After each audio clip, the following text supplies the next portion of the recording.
My guest tonight is Joe Atwill. Joe is a researcher and independent scholar. He's the author of Shakespeare's Secret Messiah and Caesar's Messiah, the Roman Conspiracy to Invent Jesus. His website is postflaviana.org. Joe also co-hosts the Secret Society Revealed, a weekly podcast that is carried on the Revolution Radio Network. Joe, how are you doing tonight? Doing just fine, buddy. How's it going? Very well, thank you. Thanks for coming on the show tonight. My pleasure.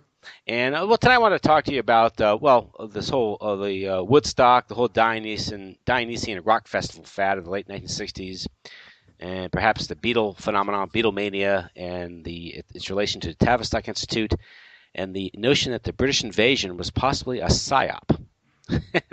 Right. I know these things seem far-fetched, but they actually those ideas are grounded in very good evidence.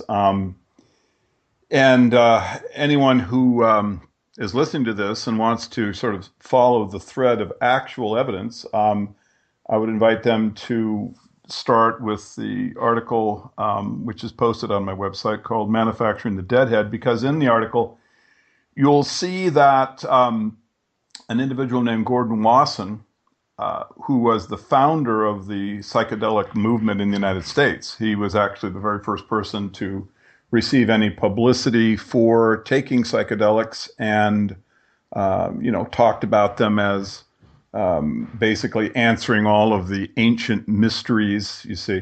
And this was in 1957. Life magazine ran a cover story on this bizarre event, and that began really the process by which the counterculture emerged. Tim Leary cited Wasson's story in Life magazine as his inspiration, and as did so many others. So he was really the beginning. And as it turns out, the entire event, his whole claimed journey to Mexico, was a CIA op. It was actually part of the infamous MK Ultra. And the reason that this is known is because even though I believe it was Helms who was the one who was asked to produce the MK Ultra documents by the Church Commission in the 70s. I think he was the CIA head, if memory serves me. But anyway, they were destroyed. All of the MK Ultra documents were destroyed. It was on the grounds that it was too dangerous to release them. However, a small cache, about 20,000, actually wasn't that small, but these were the pay requisitions. And in these documents, which were stored someplace else and hadn't been destroyed, a number of the pay requisitions actually described the projects.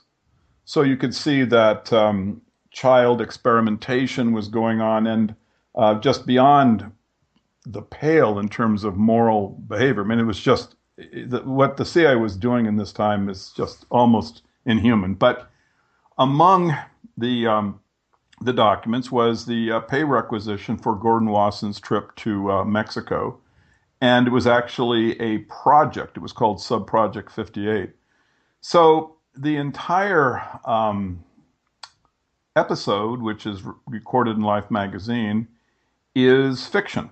There was no doubt he went down there, but the way it's being presented is basically a psyops. He's seeding the ground to basically end up in Woodstock. I mean, this is really what the plan is to make individuals susceptible to ideas that are culturally debased. And this is 12 years before the famous rock festival. 12 years, yeah. And so you can see the long-standing plan that is really going on here. So Wasson, he wrote this story, and if you look at the analysis I do of it in Manufacturing the Deadhead, you'll see that there's just it's just an obvious fiction. He later denied that he had any connection to the CIA, and this is very important. He was caught lying, and what happened was he went down with a team, and two of the members turned out to be CIA agents. They were outed. One of them, specifically James Moore, was linked into MK Ultra, and so Wasson was asked if he knew anything or was involved with the CIA, And he said, absolutely not. They had asked him at one time, he said, I couldn't remember if it was the FBI or the CIA, just lying his head off. Um, but I thought it would be patriotic to be involved with them, but I didn't do it because I thought then that my work would not be able to be published, and I really wanted to be public with my work. I really wanted to get my ideas out into culture. So I did not agree to go into the CIA. Now, this is just complete rubbish. Jan Irwin, the indefatigable researcher, um, uncovered, I believe it was in Harvard, when he was going through the archives, letters between Allen Dulles, when he was the head of the CIA, and Wasson, asking Wasson to recruit certain individuals for the CIA. So his employment and activities for the CIA were, had great breadth. They weren't just a single action at, in terms of him going down to Mexico. So it was just a complete lie. And then when you dig into Wasson, another thing that you'll find is that he had very high links into the government. He was actually the chair of meetings of the Council of Foreign Relations. He chaired the meetings, right, of the Council of Foreign Relations. He was considered for the head of the Federal Reserve. He was on the short list. He was a vice president of J.P. Morgan. So you can see kind of the beginning of the malfeasance, the organization. You have high levels of the government. You have the banking world.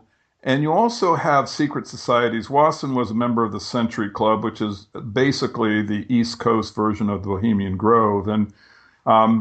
And so when we go forward, and we start talking about like the Grateful Dead, I'll start linking in the secret societies so that you can see that this was all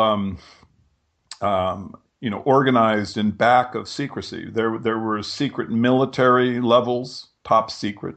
There were secret government groups, Council of Foreign Relations. There were just the good old-fashioned secret societies, Skull and Bones, the Freemasons.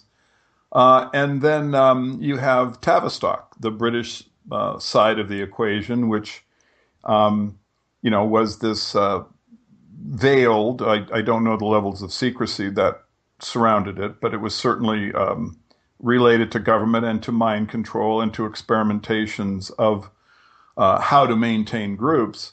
And all of these secret levels were involved in the production of the counterculture.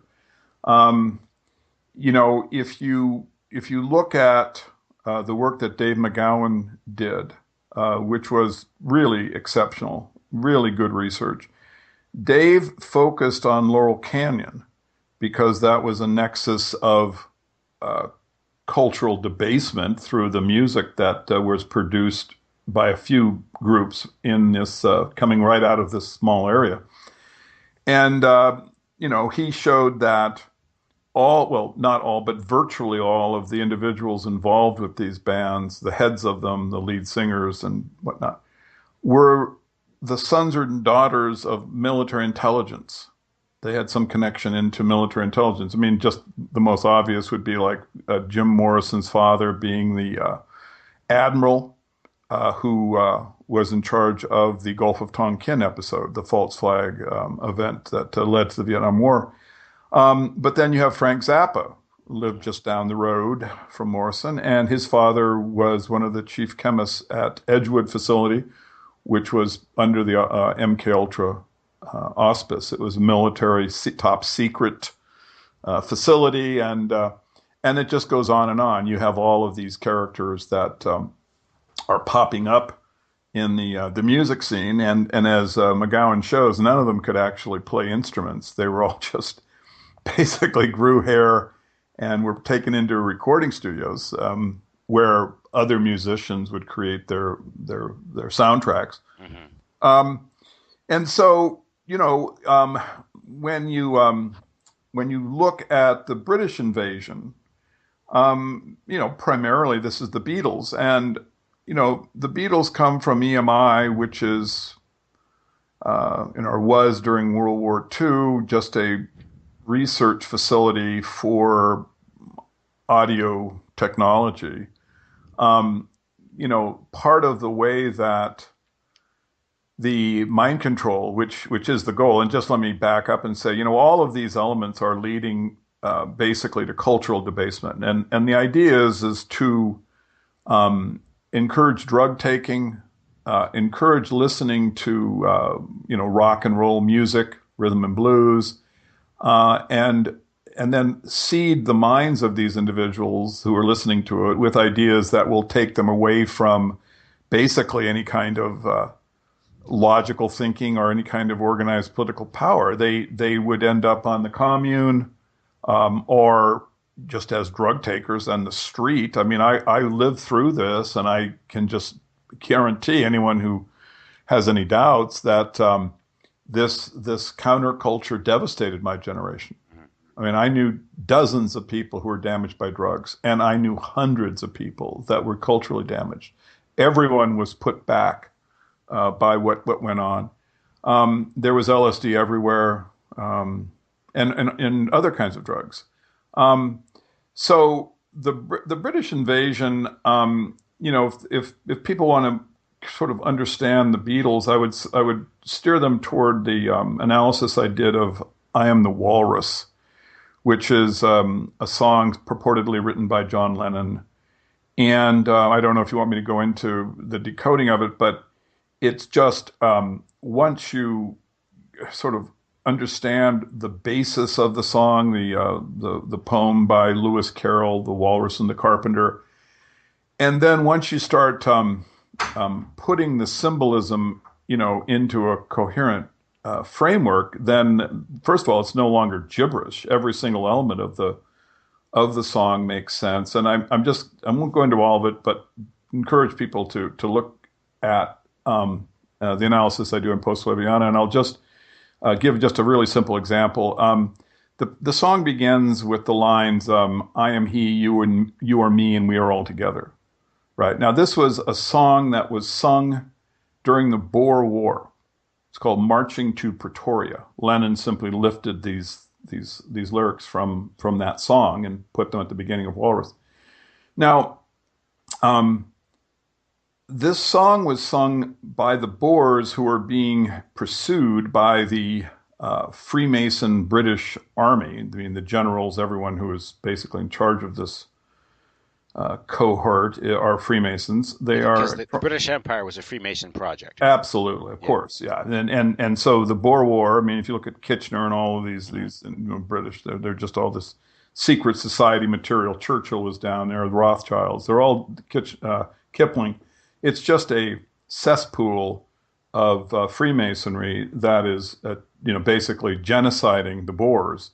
So the Boers were trying to escape the Freemason army, and they were trying to get to Pretoria, and the song was sung to keep their spirits up. And when they got to Pretoria, the cohort of Boers was captured, and then they were placed into what's called Camp Irene, which was the first concentration camp that we're aware of. And it was famous for the slaughtering of women and children. It was investigated following the war, but nothing really ever came of any of the atrocities. But anyway, so that's how the song begins, with lifting this line from the Boers. And then, so Lennon warbles on and he goes, "See how they run like pigs from a gun." Right. Now, is it too difficult to relate the line that is being spoken by the singer to the one above it? You see, this is how, symbolism is normally organized. So that means that it is a pun. See how they run like pigs from a gun. He's talking about the Boers, you see. Yeah.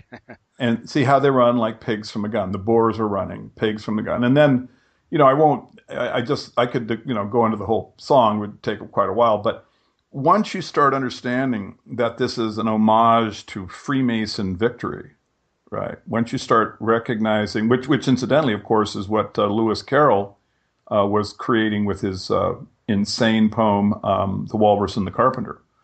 which describes basically two Freemasons. The carpenter, of course, is an obvious representation of the architect, right?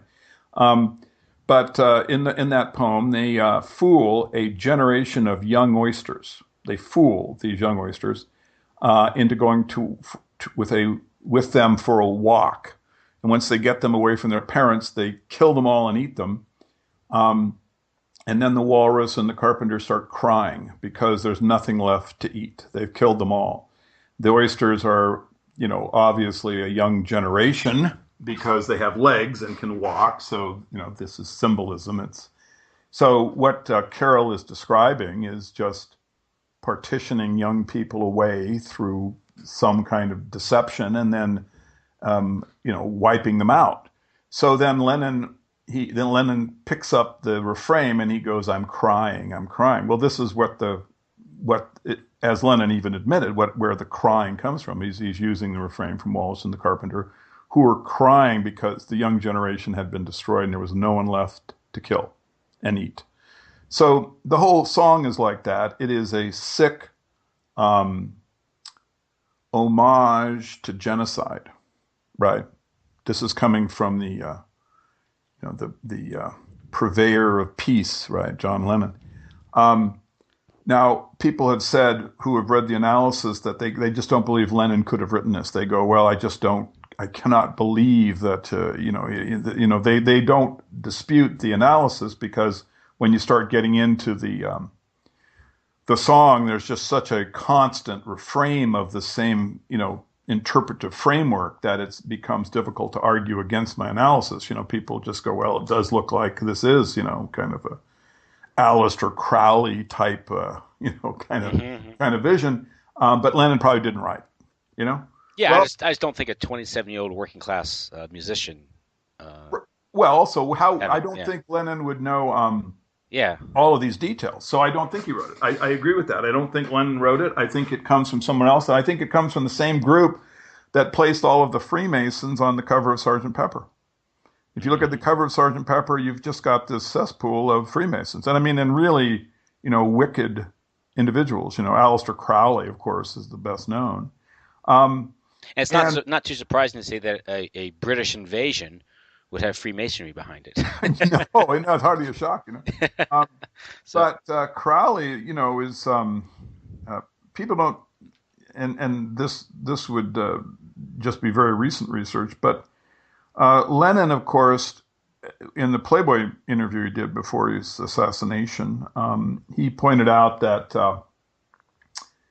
the Beatles were basically following in the footsteps of Crowley. He said that the whole basis of the Beatles was to do what thou wiltst. And he used the Old English, do what thou wiltst.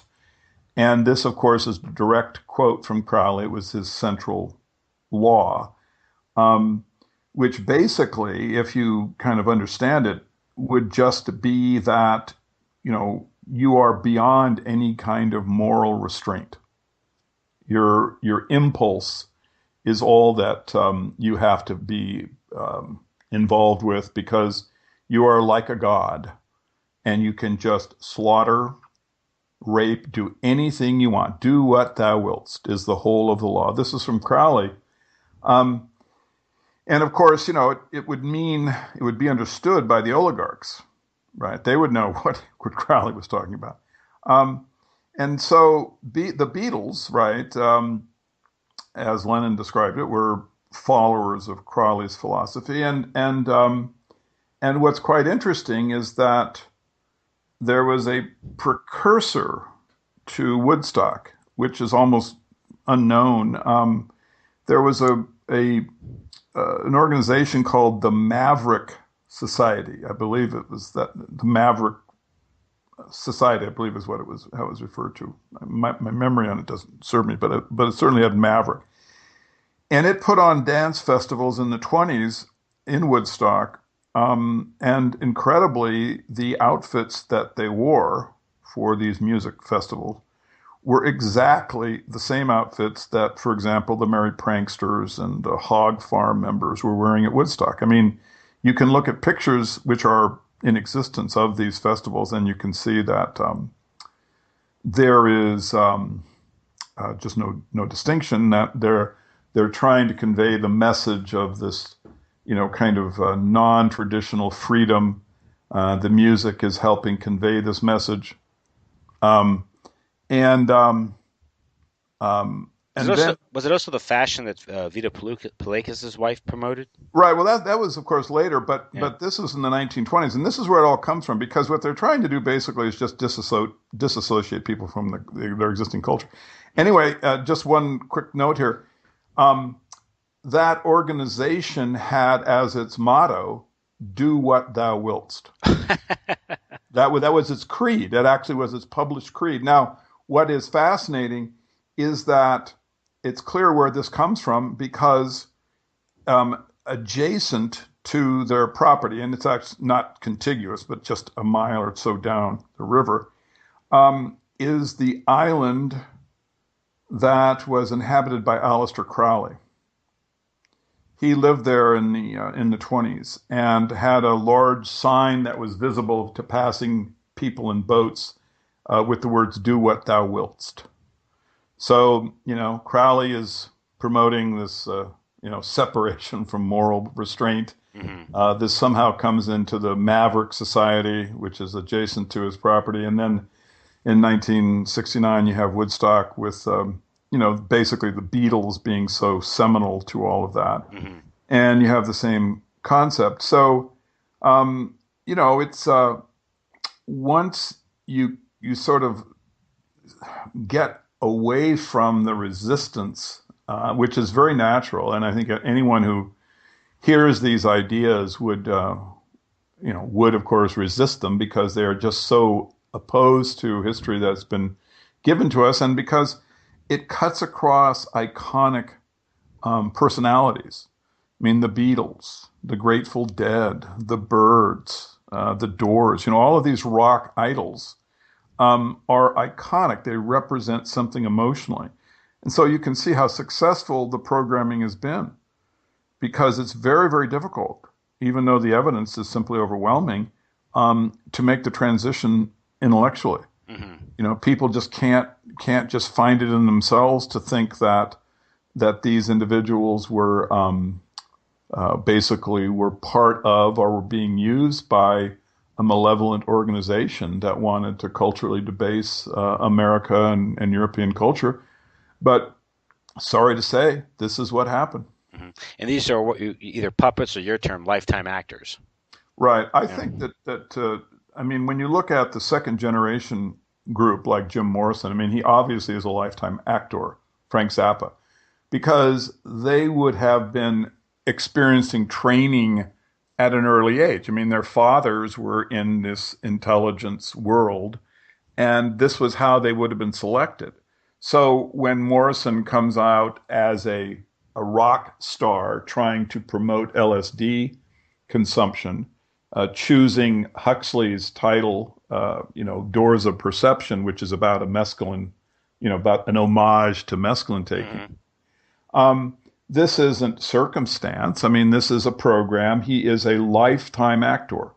And that's a concept that I hope people can, take to heart and understand and apply it as a method of criticism, because one of the ways that we are deceived and kept in this debased, impotent position is that they will roll out lifetime actors in front of us, and we identify with this one, we dislike that one.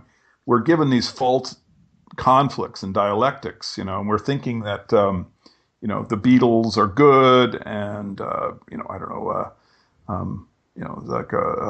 The Rolling Stones are bad. Rolling Stones are bad, or whatever, and, Yeah. so it's just, but the fact of the matter is that these are all just actors. The Beatles were incrementally needed at that time, because that was how culture could be debased. You had to start slowly. You couldn't just, go to Sergeant Pepper in 1962.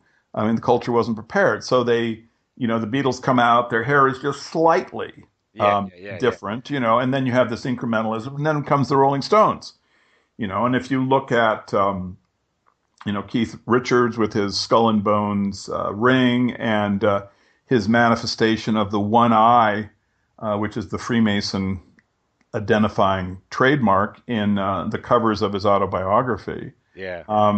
If you look at his, I saw a documentary about him where, at his home, there's just everything has the skull and bones, and he has basically kind of the logo that the Grateful Dead had for the Deadhead, the skull, the empty skull, which is, the a trademark or an aspect of Freemason symbolism.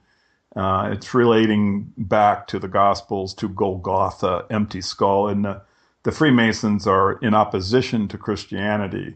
That was how the struggle began, but they have become the secret society with a secret agenda. And anyone who wants to understand just how dangerous this organization is, I would suggest looking at the article I wrote on Catcher in the Rye, Salinger's book. And you could see that all of Holden Caulfield's travails basically are a very thinly veiled description of a Freemason initiation process. He sleeps in Eli's bed, he studies the Egyptians for 28 days, and then at the end, it's almost absurd. He's taken into the Holy of Holies by two brothers who leave him alone, and then he goes in and he discovers the dark secret of Freemasonry, which I won't give the obscenity, but you see, it's just written on the wall, F-U. Yeah. See, this is a cryptic way of describing what they really, at the top levels, hold as their creed, which is F-U. In other words, do what thou wilt to one another. Just, genocide, kill them, get them off the planet.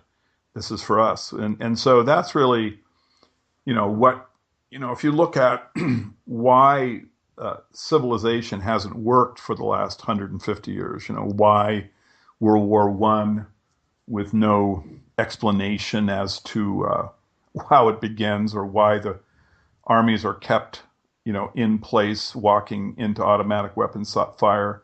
Why were the, German cities firebombed? Why were the German soldiers at the end of World War II starved? Suddenly you can see that the wars are just control devices. Both sides are being manipulated, and they're being manipulated into this population culling.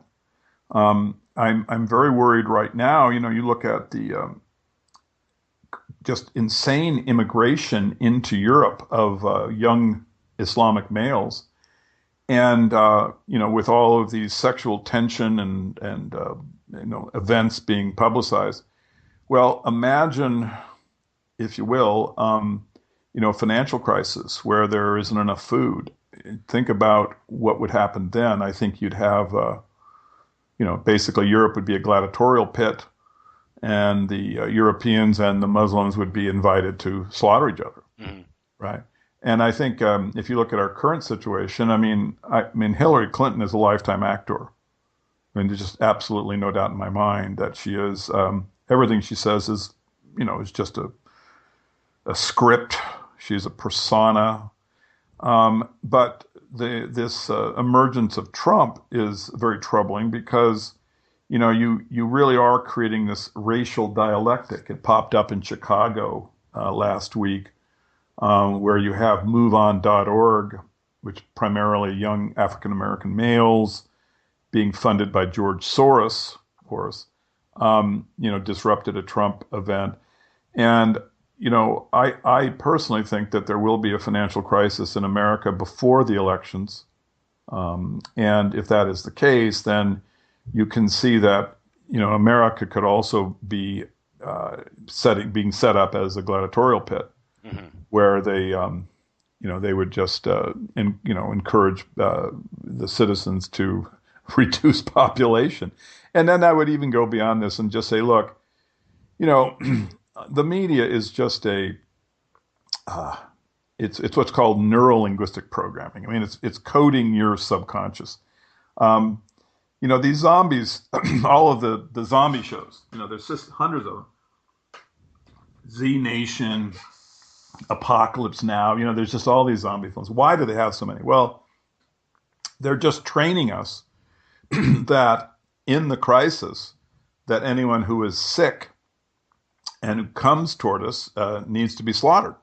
And they're also promoting violence because the zombie films enable people to be murdered in ways that are simply beyond imagination. I mean, you can use an egg beater to grind out a zombie's brains, right?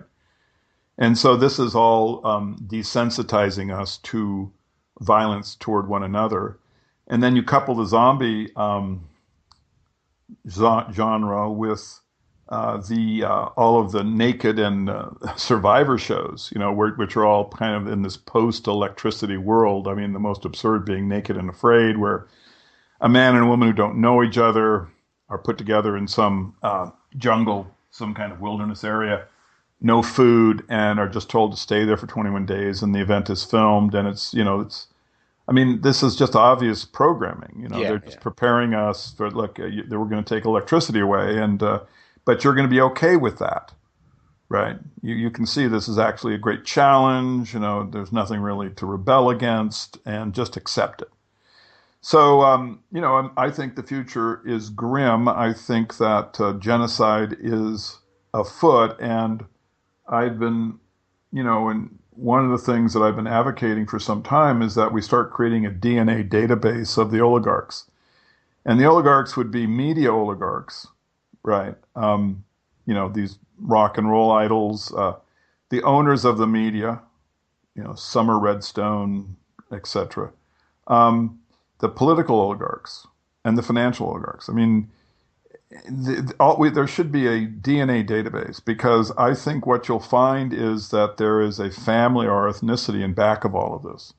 Because I don't think you could really organize such evil just around money and power. I think there has to be some other centrifugal force that maintains it. And because I know that the lifetime actor is their common currency in this process, I think that the public would be really well advised to start, for example, comparing the DNA of the Bush family and the Rothschilds, and the Rockefellers and the Clintons, And people have said, well, what you're asking is illegal. No, I'm sorry.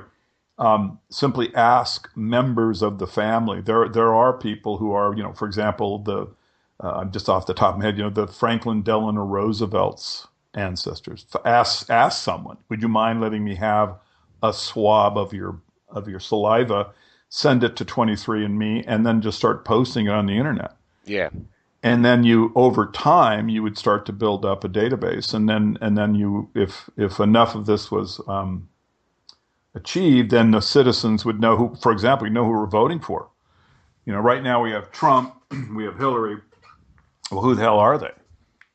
What is their real family background? What is their real ethnicity? What is their connection into all this? Because you're going to find the secret societies. You're going to find Bohemian Grove and Skull and Bones and Freemasonry and all of the secrecy that hides evil, and you'll find the family relations, in my opinion. So, a little far afield from the British invasion, but this is why the invasion occurred. This explains the high level malfeasance.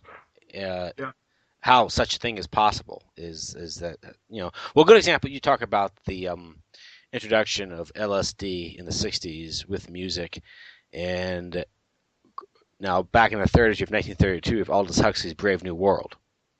Right. And that's written in 1932, and he talks about pretty much the mass doping of society. Exactly. To make everyone docile and accepting of their plight, of their condition, of their station in life, and in that they're in Brave New World, he's just imposing sort of a caste system, a genetically controlled caste system, with alphas and betas, but. Yeah. I mean, basically, he's just seeding the ground. I mean, Brave New World is simply neurolinguistic programming. It seems like, well, Huxley is, in a way, showing people of the dangers in the future. But in fact, it's just preparing people, normalizing these ideas. It doesn't give a plan as how to respond to the threat. It basically just says it's inevitable. So when you look at Huxley's participation in MK Ultra, and Jan Irwin has done a great job of documenting this. And that's Uh, 25 years later. Yeah. yeah, 25 years later, it Yeah. shouldn't surprise anyone. I mean, the Huxley family is just as dirty as just anything you can imagine. I mean, the eugenics movement, they're just everywhere inside of evil. And, so Aldous wrote his, Brave New World. He gets the title. That title comes from The Tempest. It's a line out of The Tempest. And The Tempest is not well understood, but people need to, because the project to enslave the European goes back at least that far. The Tempest is, in fact, and this isn't even something that's outside of normal scholarship. I mean, the Tempest is simply bringing Isaiah 29 through Isaiah 35 to life, basically. And this is well known. The character Ariel, the concept of the Tempest, it comes right out of this passage in Isaiah, which basically describes placing the Gentiles into a dream, right? And then this is brought to life in the Tempest with all the dream sequences. They take them right out of Isaiah. The passage "Brave New World" then, becomes basically the dream state. Mm-hmm. That's what it is, and that's why Huxley chose the title. And if you'll have to look at the next book I'm coming out with called "The Secret Language of the Oligarchs," but Huxley uses quite a few Shakespearean passages and concepts, and he does so, and he's fully aware of the occulted meaning. This double meaning of Shakespeare is one of the ways that the oligarchs basically ridicule, the population. In Shakespeare's Secret Messiah, I point this out. I point out who writes the material and what the plays actually mean. But The Tempest, and the analysis it's free. You don't have to buy a book. It's on postflaviana.org.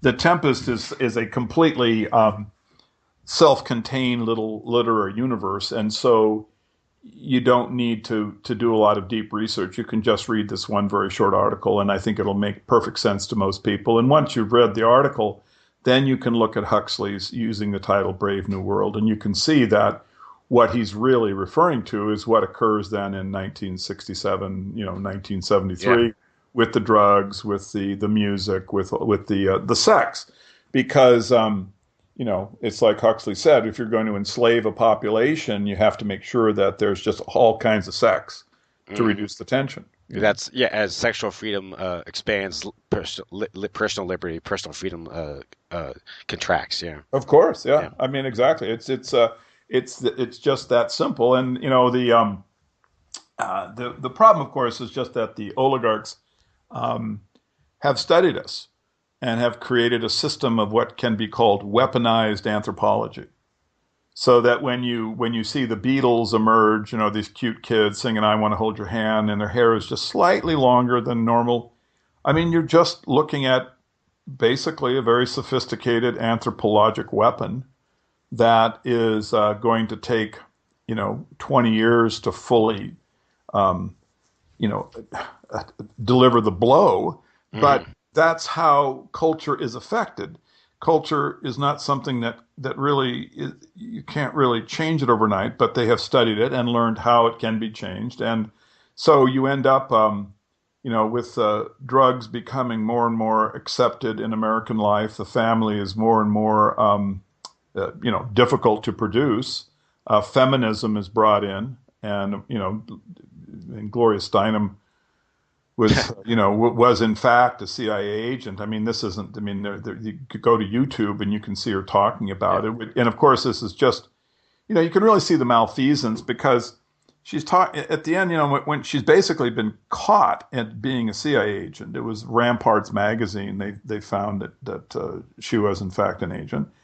And she says, well, yeah, I guess I am an agent, and I guess I've been a CIA agent for a long time. But, the CIA is a really very liberal organization. I mean, it's a really great liberal. Now, this, you have to remember, this is exactly the time that MK Ultra is in operation. And many of these people, these psychologists, would have been people she wouldn't have known. And this is when you're doing, experimentation on children.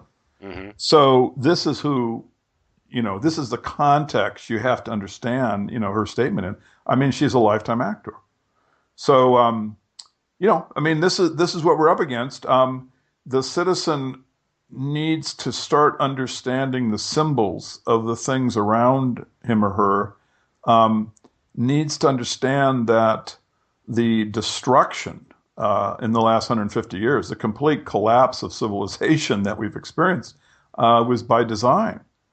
It's not accidental. Yeah. And the future is black unless we organize ourselves to understand the nature of the attack that's being waged against us and come up with methods to defend ourselves. Mm-hmm. Now, we mentioned Aldous Huxley. Now, he died November 22nd, 1963. Yep. Which was interesting. Well, I mean, that's right. That's what they claim. Yeah. They claim that Jim Morrison died at exactly the time which his father was decommissioning the and this is, of course, is just preposterous because Ben Franklin had written, I mean, I won't go this. You get into Poor Richard's Almanac. Franklin is a big Freemason monster. Yeah. And there was just an homage. And Franklin was always talking about time. He's relating to the Book of Revelation, which is the Freemasons' kind of guide to the future. Mm-hmm. And so, Morrison, was creating anagrams, like Mr. Mojo Rising is an anagram of Jim Morrison. And this is relating to Franklin's, some of his symbolism. And so Morrison chose that point to fake his death. I mean, his father, who was a specialist in New Testament Greek, created the gravestone, which has the expression, what he did through his own demon, using the Greek word for demon that's used in the Gospels. And, this is, people talk about the satanic aspect of the New World Order. Well, you just have to understand this group is in opposition to Christianity. This is what they are trying to destroy. This is when they say the New World Order. Christianity was, if you've read my book, Caesar's Messiah, you know that Christianity was simply the mind control of one group to basically enslave and dominate the Europeans. And the Freemasons were just another group that had the same goal, basically. And so when they talk about, satanic, all these satanic imagery, they don't really believe in a Satan. And it's what they're doing is they show that they understand the occulted meaning of the Gospels, which, the Satan is basically the spirit of the Jewish Messianic movement, the rebels. That's what Jesus, who is representing the Roman interests, is exercising, with all of these fictional activities where he's exercising demons. The demon is the Jewish Messianic rebellious spirit. And so when you have the Freemasons apply it, that's the context that they're using the word in. Mm-hmm. Now, how this coincides with the 60s. Now, you mentioned the 1957 article by Life magazine. Yeah. With them introducing psychedelic drugs. Of course, with the 50s, we also have the development of the concept of the teenager. Very correct. And I just wanted to digress 1 second. There's a very obvious aspect of neurolinguistic programming that every citizen in America needs to pay attention to, because once you understand that Watson's trip to Mexico was sub-project 58 of MKUltra, and that is documented, and that's not conjecture. The documents do exist. Now you look at the cover of Life magazine that introduced Watson's trip to America and started talking about the wonders of psychedelic drug taking. You'll see a black box. and that describes it's inset in a white letters in a black box, and you have it describes Wasson strange visions in the Mexican desert, and then underneath in the same box are three words, seemingly talking about another article, but the words are teenage allowances, right? Now, once you understand that the first part of the box is MK Ultra project, subproject 58, and you know that MK Ultra is specifically studying neurolinguistic programming, how to code the subconscious. It is absolutely obvious that the expression teenage allowances is basically seeding the unconscious. In other words, people who they are fiddling with your mind. They are putting into effect this idea that teenagers will be allowed to take this drug 12 years later at Woodstock. And in the article that Wasson writes, he describes his teenage daughter, and he uses the number 18 to make sure that this point gets across, that she also takes the psychedelic mushrooms, right? I mean, this of course would be just raw insanity for someone in 1957 to be giving, the drugs like this to their daughter, but this is what Wasson claims he did. But you see, this is just programming. This is just, we're on the path to the situation where teenagers are going to be given LSD by the Freemasonic monsters Ken Kesey and the Grateful Dead, they will have been encouraged to have and permitted to take this drug, with all of culture basically going back, all of the power of culture just throughout this whole time period. And of course, Life magazine is owned by Henry Luce. Yeah. Bones, right. And so that's, you can see that evil needs these secret organizations because the agenda can't be made public. So you have secrecy and you have oath taking. And this is how they're able to, have a large cadre of people controlling military intelligence, the financial world, media, and they're able to basically operate, American and European culture like an ant colony.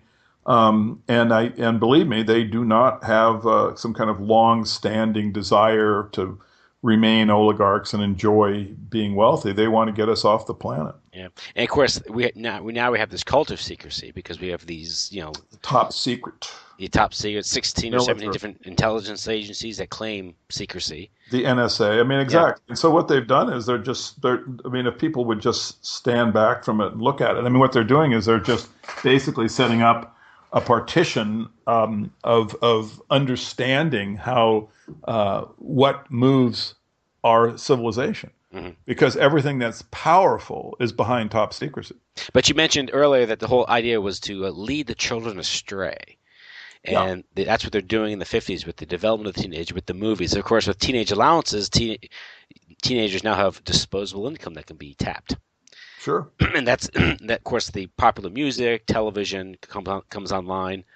With the movies you had in the 50s, teenage movies, right? You Rebel Without a Cause. The very concept of teenager. Yeah. It didn't really exist before the 50s. It was something that was deliberately created so that they could isolate individuals away from family, away from the influence of their extended family. Because remember, at that time, there was families in America. There was extended families. That was the norm. But they could give them these separate identities as the teenager, rebel without a cause. I mean, there is an expression that makes no sense, but it works really well to, create a sense of heroism for someone wanting to rebel from his family, and angst. Yeah, and angst, right? And so that's what's going on, is that the teenager is being isolated, and so that basically. When you get to Woodstock, the people are just listening to amplified rhythm and blues, fornicating in the mud, and they're, having LSD trips. And then, of course, if the trip is bad, they're taken to the hog farm.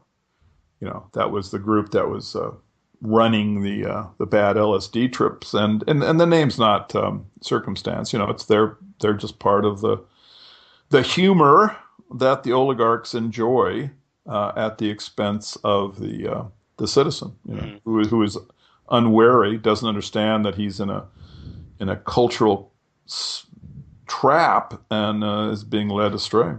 And of course, the first, or I guess, major rock festival was Monterey Pop. That was in 1967, Right. and that was organized by John Phillips, the Mamas and the Papas, and he was a drug dealer with Yeah, and closely he was tied to a intelligence. And he was actually a Annapolis yeah, student, and his family was military intelligence, and um, yeah, and so it just goes on and on. I mean, once you start, just as an example, if you look at like a Grateful Dead concert, because in San Francisco, this is really the seminal band, the Grateful Dead.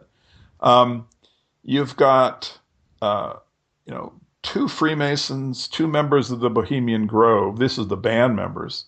Um, Robert Hunter was an MK Ultra employee. He was employed by MK Ultra in these drug experiments at the same place that Gregory Bateson, who was basically the founder of the CIA, was conducting the LSD MK Ultra experiments.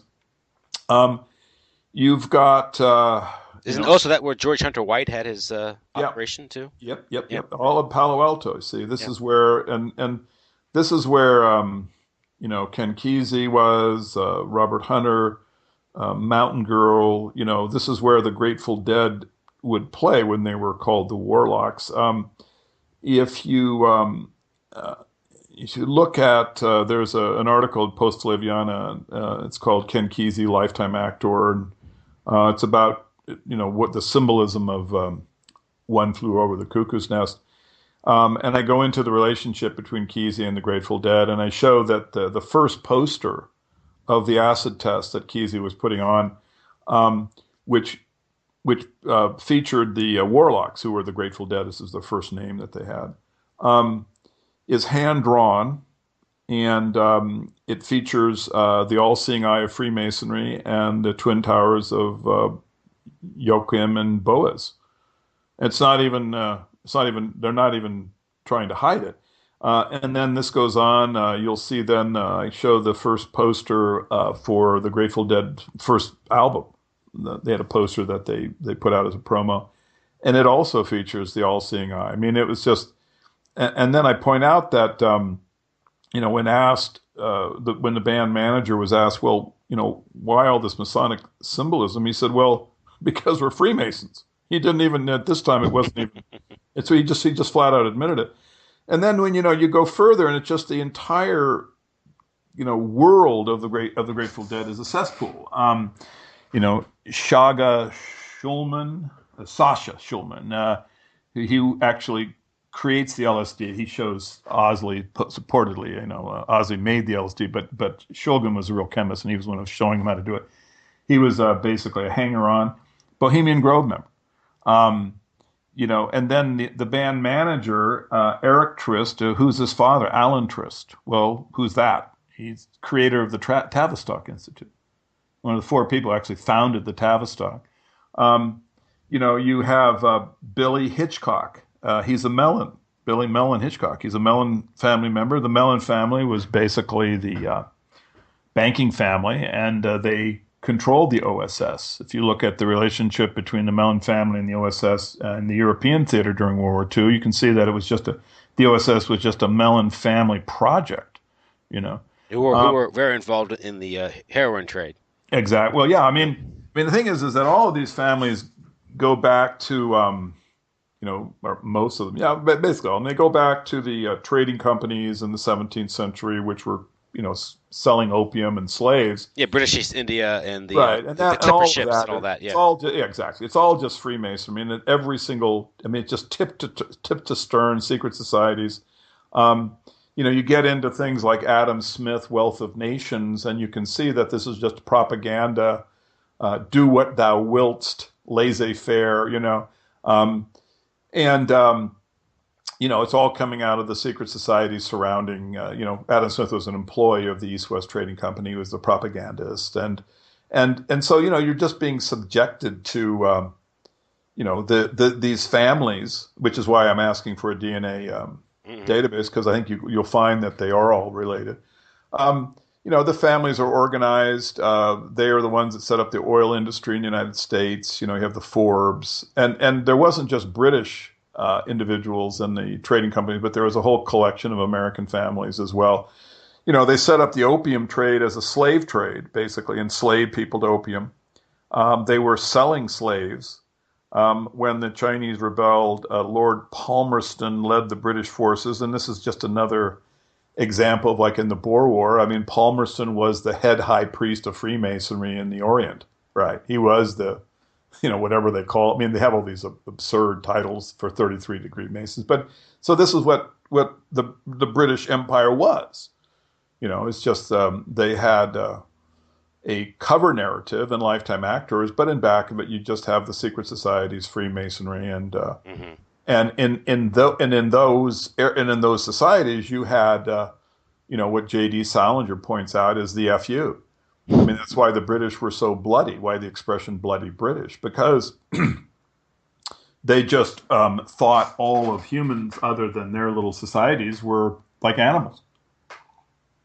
Now, you mentioned the intersection, or the connection between, Freemasonry, MK Ultra, and music of the '60s. Yeah. There was a passage I ran across doing my research. I thought it kind of summed it up well. And he's referring to the Monterey Pop Festival. He says, there was massive open use of drugs. Author Robert Santelli, in his book Aquarius Rising, writes, LSD was in abundance in Monterey. Tabs of Monterey Purple were literally given to anyone wishing to experiment a little. The police made no arrests, setting another precedent for future outdoor concerts. There's a little scheme there's a larger scheme in the operation. The scheme was tied into MK Ultra, and it involved using Satanists around Phillips, along the agents such as Ken Kesey and Timothy Leary. The plan was to turn nearby San Francisco into a Satanist gaming preserve, mass recruiting, perverting young runaway teenagers. This gets into our idea of leading the young astray. I mean, yeah. I mean, I don't know how he's generating this theory, but he's absolutely right. Whoever's right, I mean, he's absolutely correct. You look at Operation Midnight Climax, which is documented, known about. That was George Hunter White of the Bureau of Narcotics. Yeah. And I mean, it's just they're giving LSD to people who don't know what they're doing, and this is of course what then goes on and infests San Francisco and Haight-Ashbury and all these places where it's being sold as a way of either recreation or to elevate your spirituality. But anyone who's really familiar with the effects of LSD and understands what it really produces is psychosis and suggestibility. Mm-hmm. I mean, that's what it was developed for, And so that's why when you see the government promoting the taking of it, you can be sure the government is not interested in promoting spirituality. When you see the pay requisition for Gordon Wasson's trip to Mexico, which begins the psychedelic influence in the United States, rest assured that the CIA is not looking for ways to promote elevated spirituality. Mm-hmm. I mean, this is cultural debasement. This is slavery that they're attempting to effect with drugs. And the LSD being provided the tens of thousands of doses. Millions of tabs. Yeah. Millions of tabs. Provided. No charge. Dead, no charge. Grateful Dead are supposedly, their websites that estimate this stuff. I'll let people do their own, research in this. But what I have seen over and over again is the number about 2 million tabs were given out free.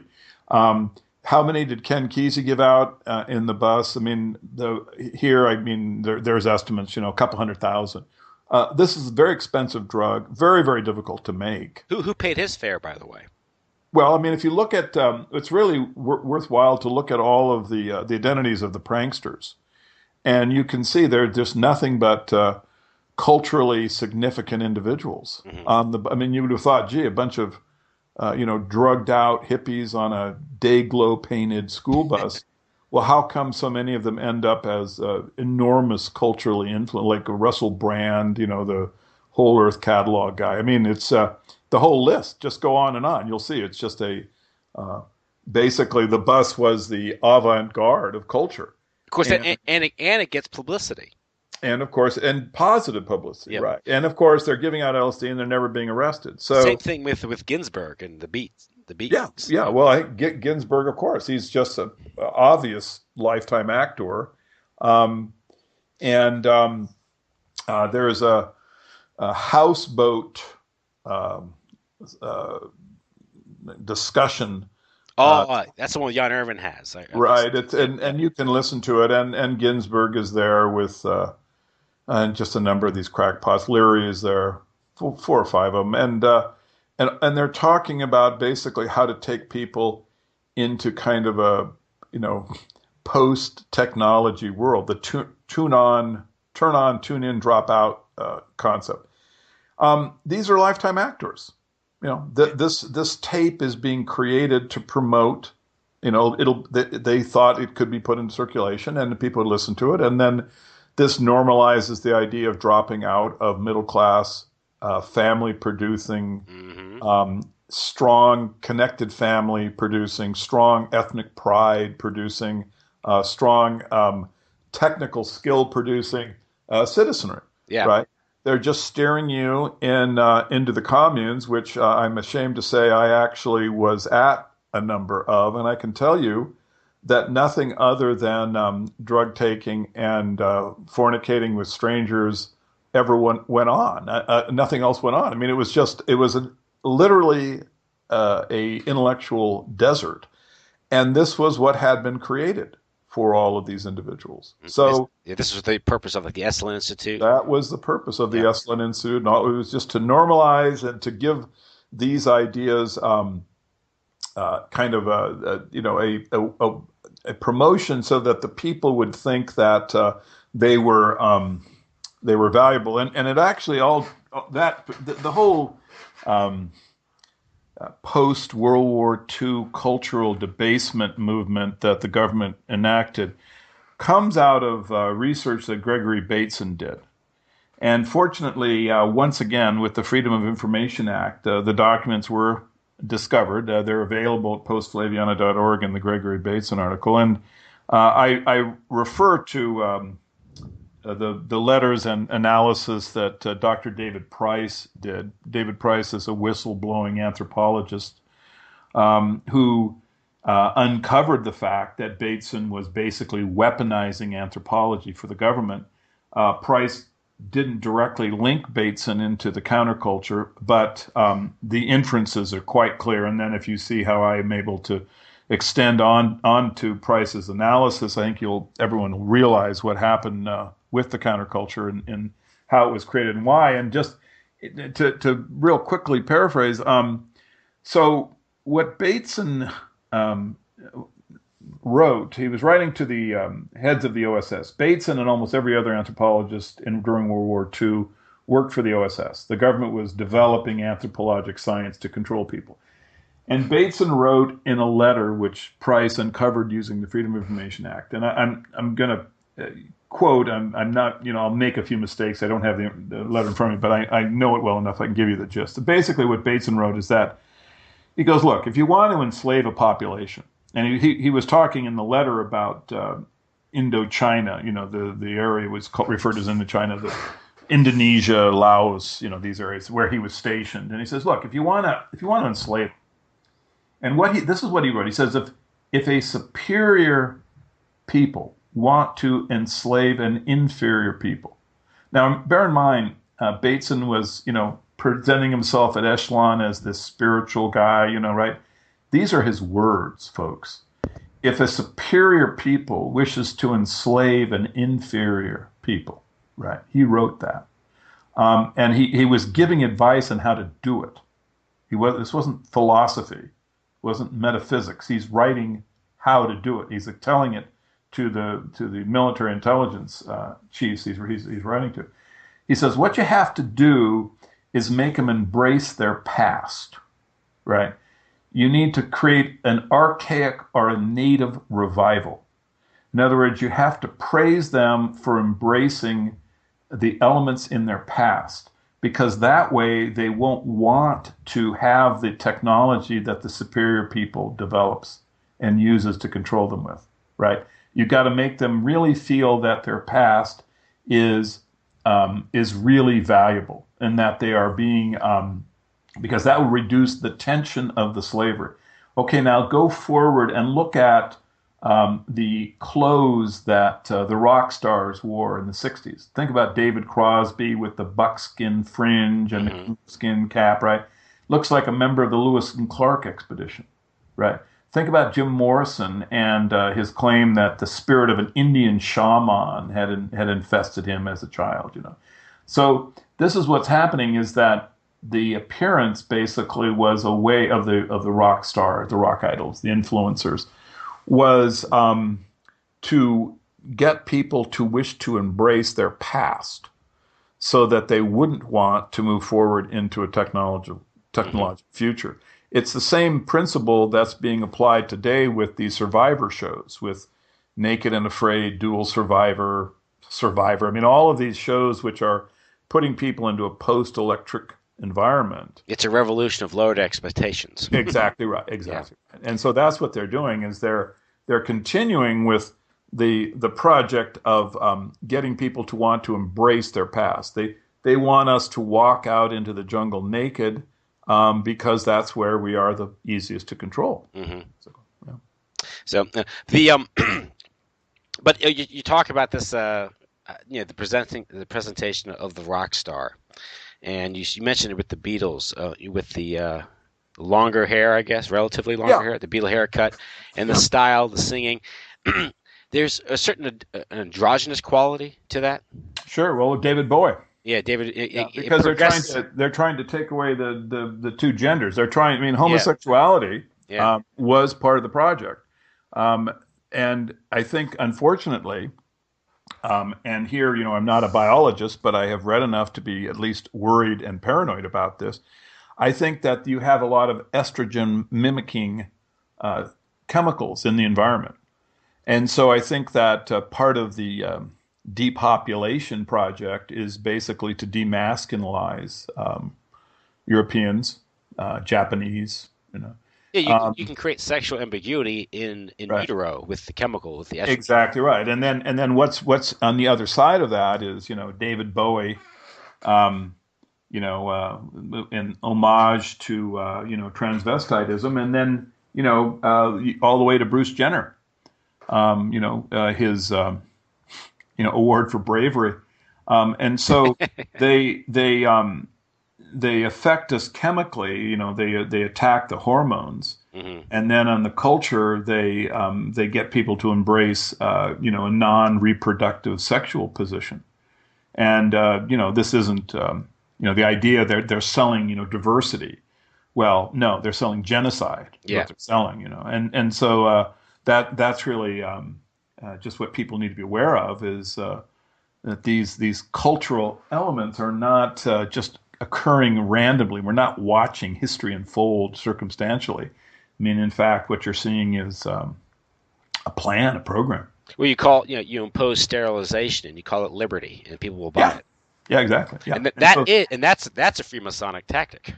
Of course. Yeah. Of course. Yeah. Yeah. And so that's the thing, is that they have seen the mind could be attacked using ways of influencing. They discovered a whole system of how to influence the minds of the citizenry, and so they can ossify power. They can keep themselves in power, giving lifetime actors as the Republican and the Democratic candidate. No one knows their real identities because of the secrecy, right? And back, and then just move culture into a non-productive situation. I mean, basically, Aldous Huxley's Brave New World is just a blueprint of the future. It's not something that we need to avoid, or he alerted us to. He was laughing at us. Yeah. He was given that Masonic FU.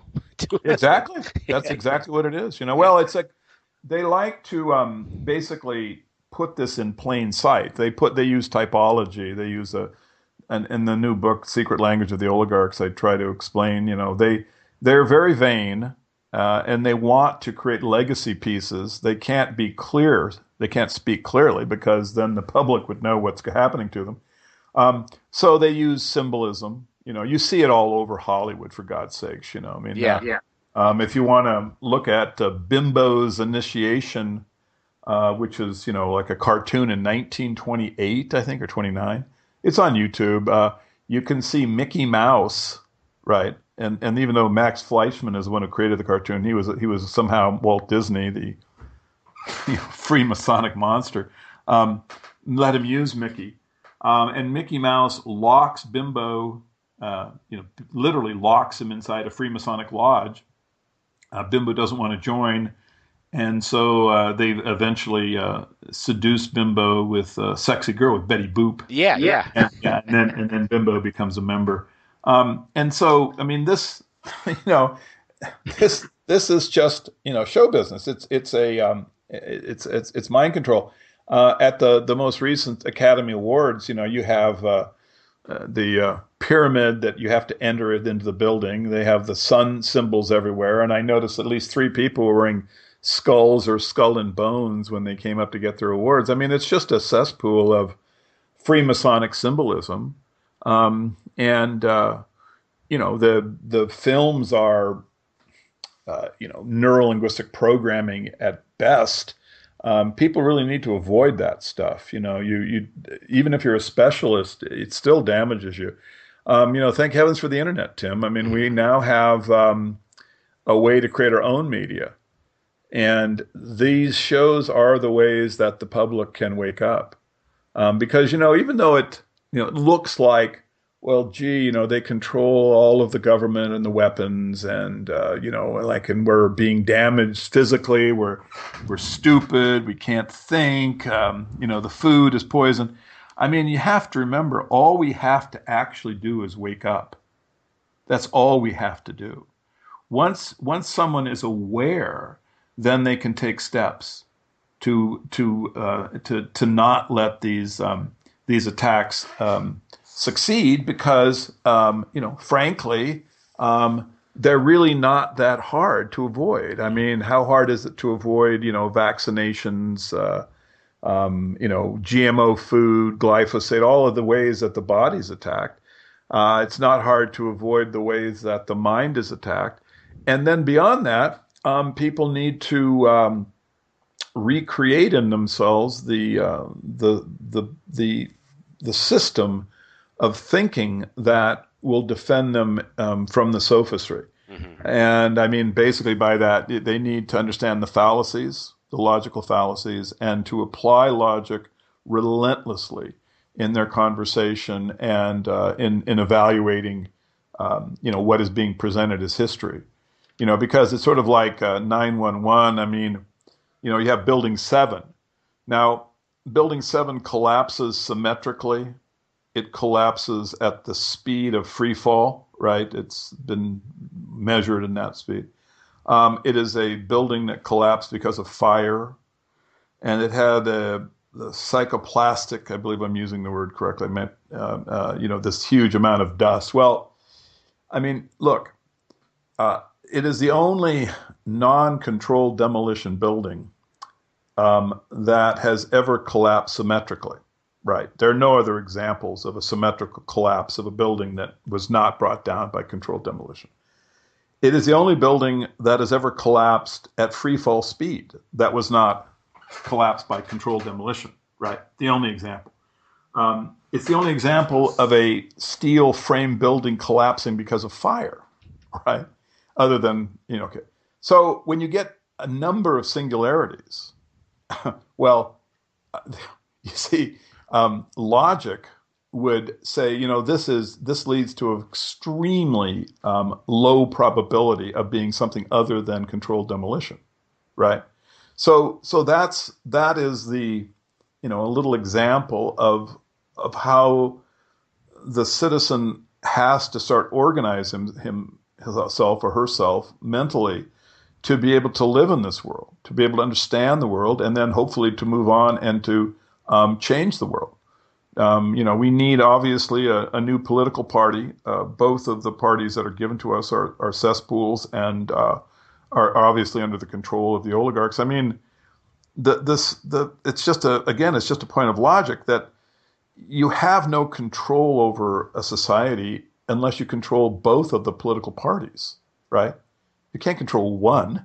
The idea that an oligarch would be a Republican or a Democrat is absurd. They have to work together to control both parties. So you're looking at a fictional democracy, like it's a play, it's a pageant. It's just being put on to make people think that they are participating in a democracy, and that's obvious. So that is a piece of information that the citizens can then use to start the process of creating real political resistance, to create a higher level of democracy where the political process starts benefiting the citizenry instead of producing insane activity like the Mideast wars. Yeah, well, the importance is of maintaining dialectics.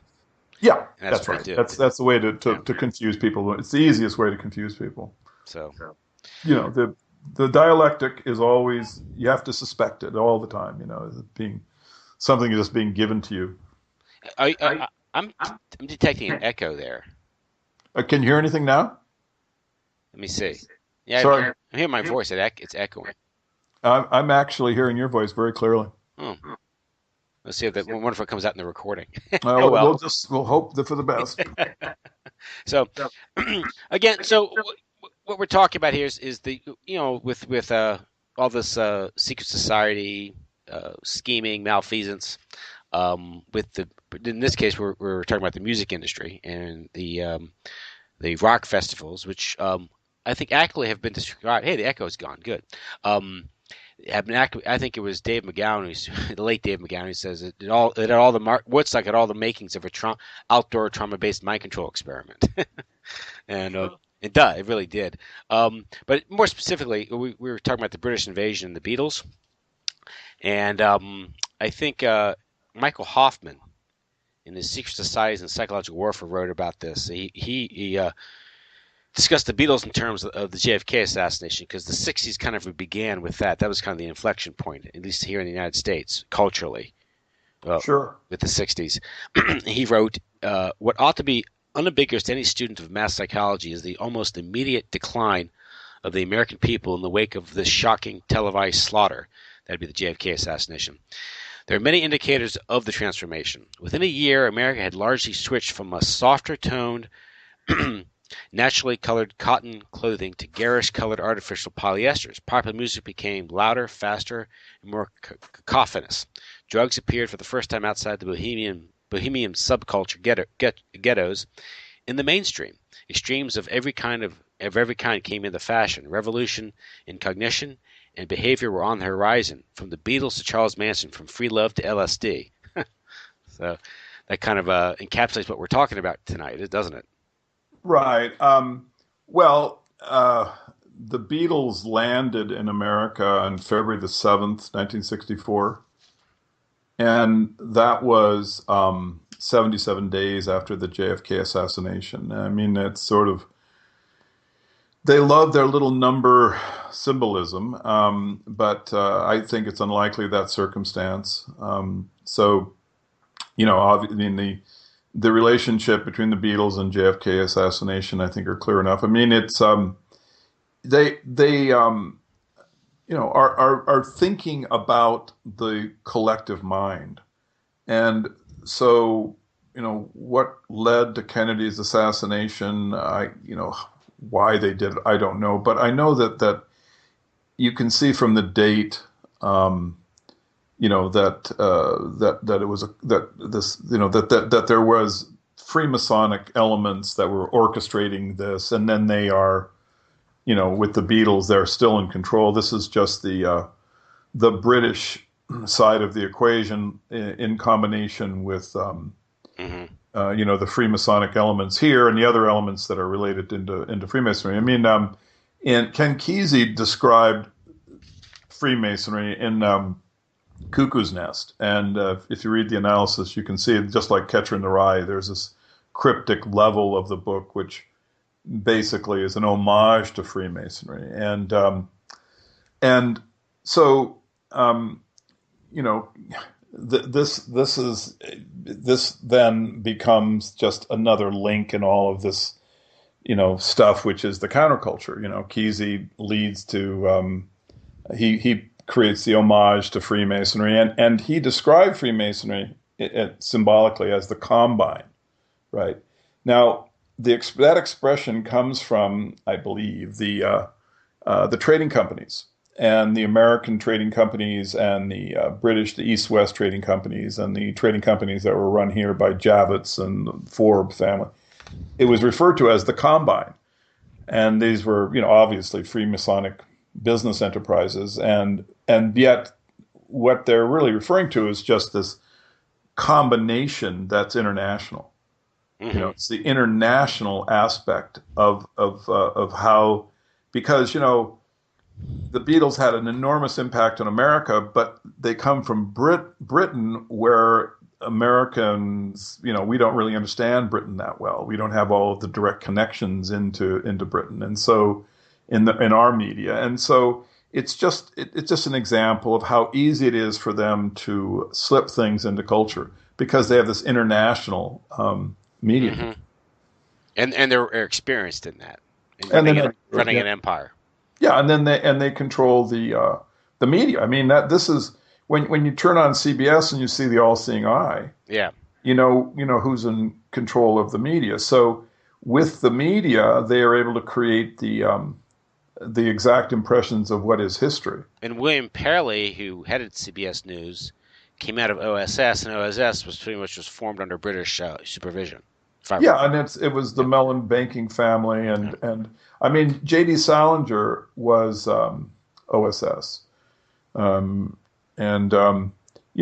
it was military intelligence is just a top secret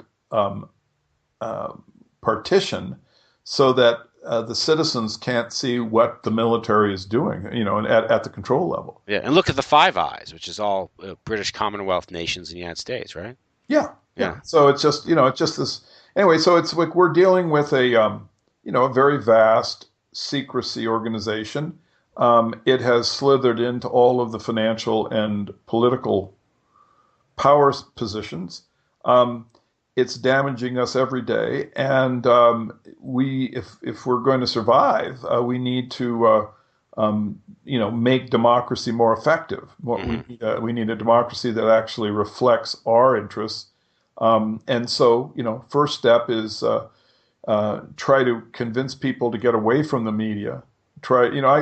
People say, well, what to do? You have to just try to help people wake up, and that's. One thing is they need to listen to shows and interviews that are real alternative sources of news that the internet provides. First step, get away from mainstream media.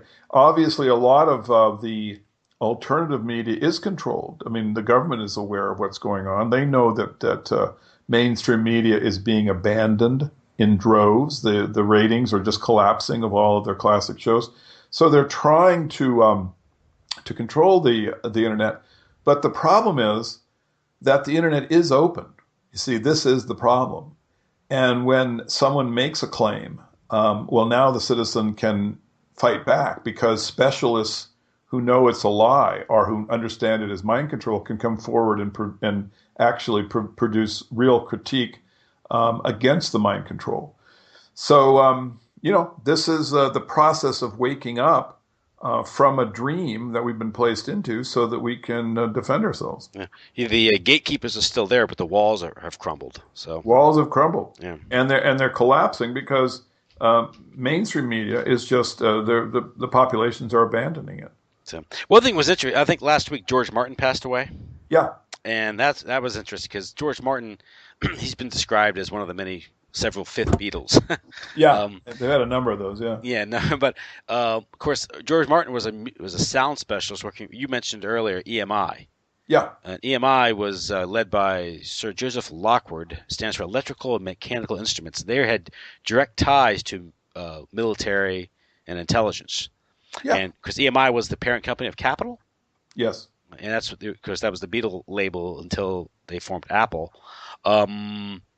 Now, of course, there's that connection. Of course, now what happened was, quickly, I know we're getting late in the interview, but the theory with John Coleman is the Beatles were complete put up, and all the music was written by this guy Theodore or Adorno, and Right. he was a music specialist. He wrote about the sociology of music, and he wrote an essay about using popular music to I guess to dumb down the masses, control the masses, and Yes. he was a music specialist and all this.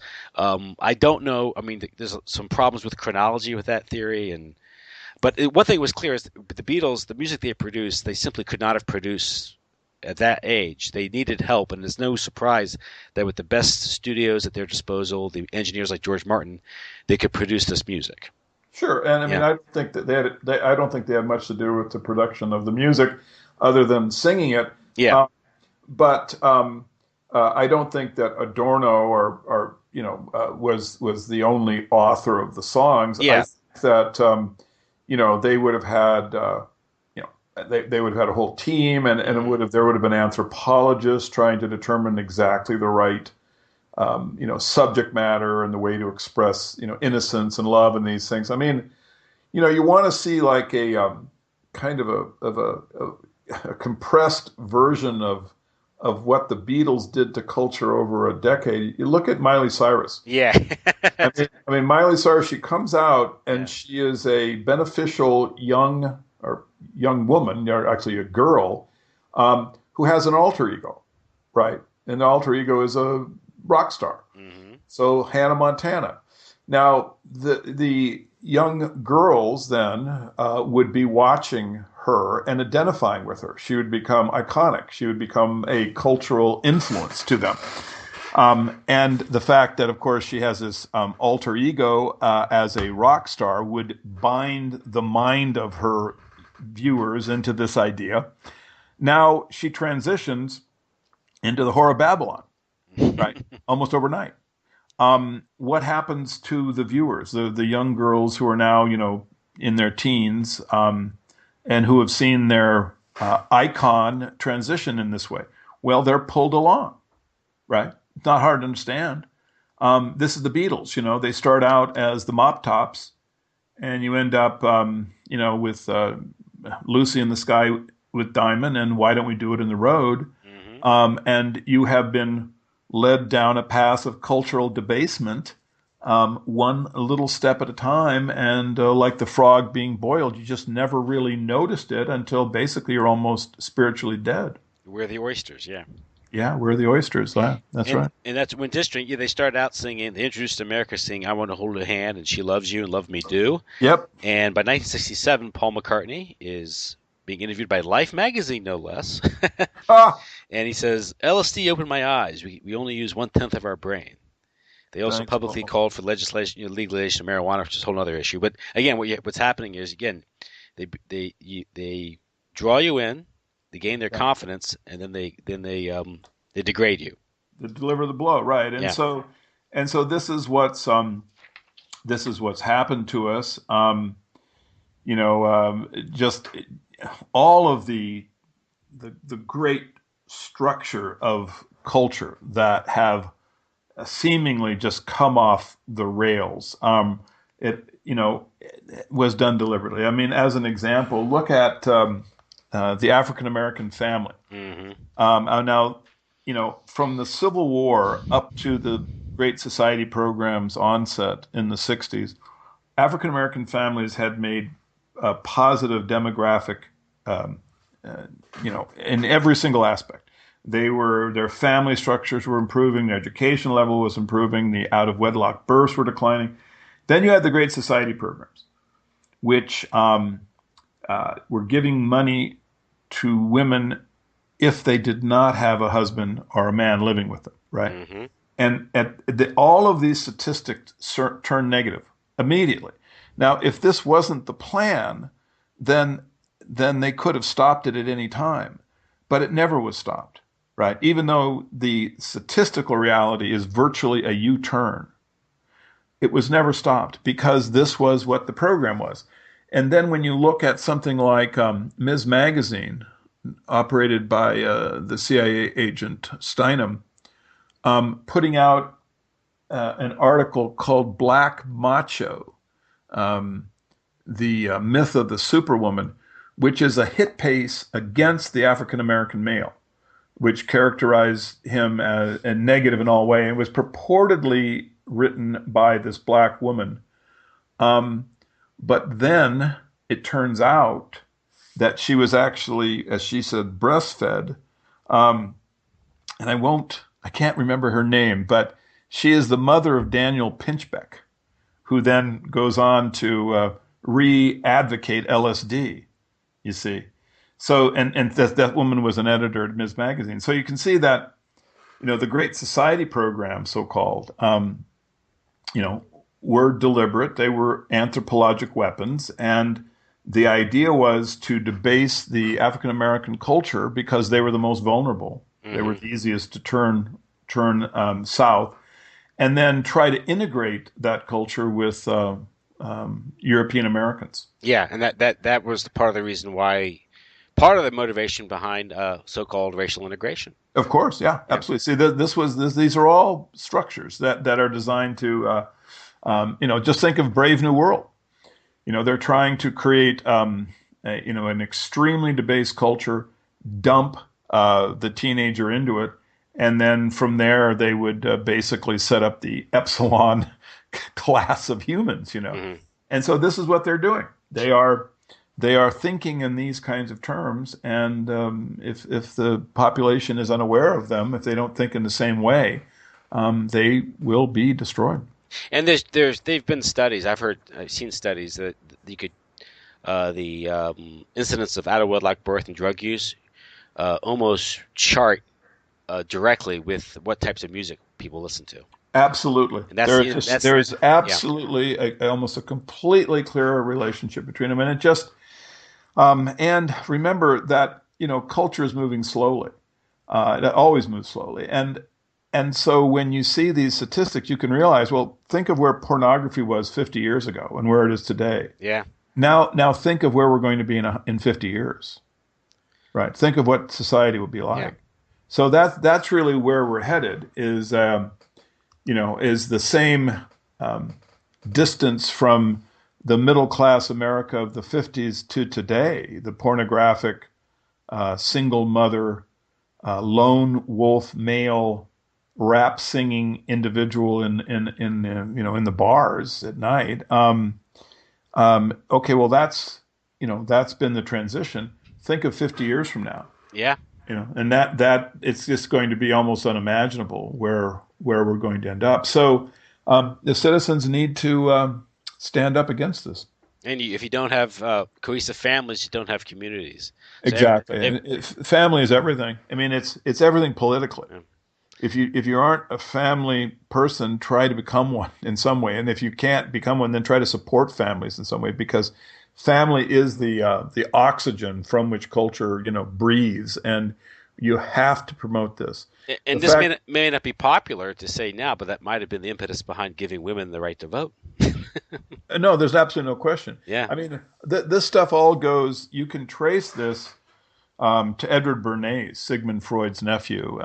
He was an arch criminal and was basically at the center of all of the negative aspects that occurred in the counterculture. Hmm. Because remember, culture takes a long time. But in the 1915, 1920s, Bernays was already at work, and you can see that it can't be circumstance because Bernays created the NAACP. He really invented feminism. And he also created the beginning of sexual risque kind of culture. Yeah. He produced a play called Damaged Goods, Yeah. which was supposedly avant-garde because of its sexualized subject matter. But in fact, it was just neurolinguistic programming that he and Uncle Siggy worked out to start culture down in this bad path. Hmm. And that's why his participation at the creation of NAACP and of feminism, he was promoting cigarettes as torches of freedom with women smokers. So all of the things that we are defending, feminism, integration, spiritual path through drugs. I mean, these things are all were set in motion as cultural weapons, and then people's minds are caught up, swept up in them, and then they turn in the wrong direction. Hmm. Which takes us back to Freemasonry, I think. Of course, of It's, course. Well, among other things, but I yeah, mean, yeah, to the secret societies, yeah. and to you just have so many of them. I mean, the Council of Foreign Relations is a secret society. Hmm. What goes on there? That all of the secrecy, everything that democracy and the citizen cannot observe and is restrained from observing, is is malevolent. I mean, that's why the secrecy is there. If it could be, if it was something that was benign, it would be put in the public domain. But it's not. Yeah, people don't meet in secret to cover up beneficial or benevolent actions. So Exactly, that's exactly. pretty So much. exactly right. It's, So that's a very good principle to always have. yeah. And if there is secrecy, it's malevolent. Period. But I remember we're trained from the moment we start to think about public affairs, issues, history, the education system, popular culture. We're trained to think not to think of these secret societies of being very important. They're at best marginal.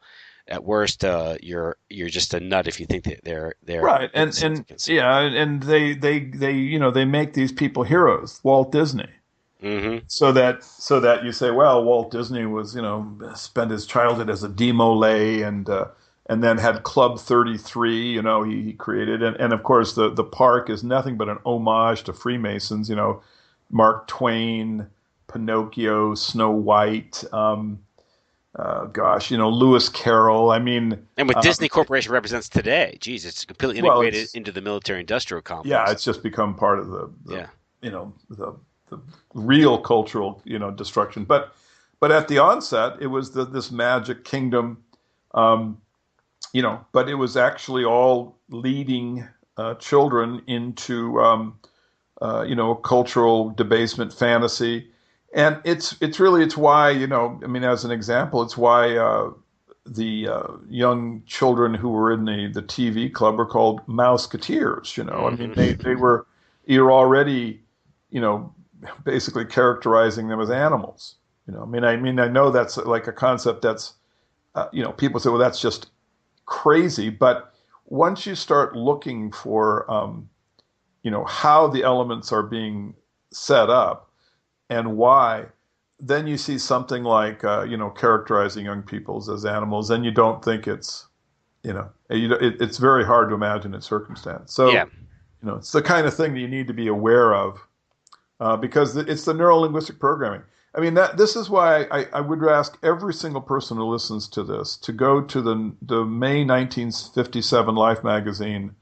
It's on the internet. The cover is easy to find, and look at the description in the black box in white letters in the black box, and that description is of a MK Ultra project, Subproject 58. This is documented. There is no possible way that this cannot be the case. The evidence is in existence.